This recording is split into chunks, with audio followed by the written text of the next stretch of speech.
আমি সেই কথাটা আবার আজকে আপনাদেরকে বলতে চাই যে আমরা কোনো প্রতিশোধের রাজনীতি করতে চাই না। আওয়ামী লীগ যেভাবে মামলা করতে আমরা সে মামলা করতে চাই না। যদি মামলা হয়ে থাকে আমি আপনাদেরকে কথা দিচ্ছি সমস্ত মামলা তুলে নেওয়া হবে। যত মামলা আছে আওয়ামী লীগের বিরুদ্ধে আমরা সমস্ত মামলাগুলো তুলে নেব। ঠিক আছে, তুলে নেওয়া হয়েছে কিছু?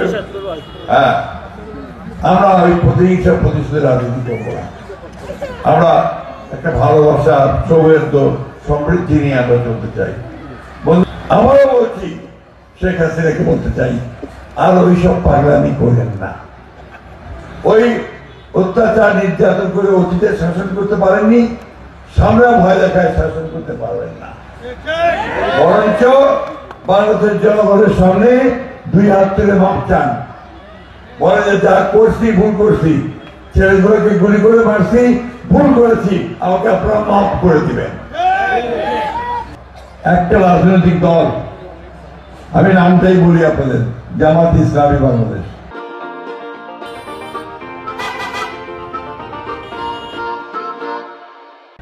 তারা আরো 4-5টা দলকে নিয়ে জবরদস্তি করতে চাচ্ছে জনগণের উপরে। আমার কথা গণভোট হওয়া হবে। গণভোটটা কি? এটা হচ্ছে ওনারা একটা তালিকা দিবেন যে এই জিনিসগুলো আমরা মানি কিনা।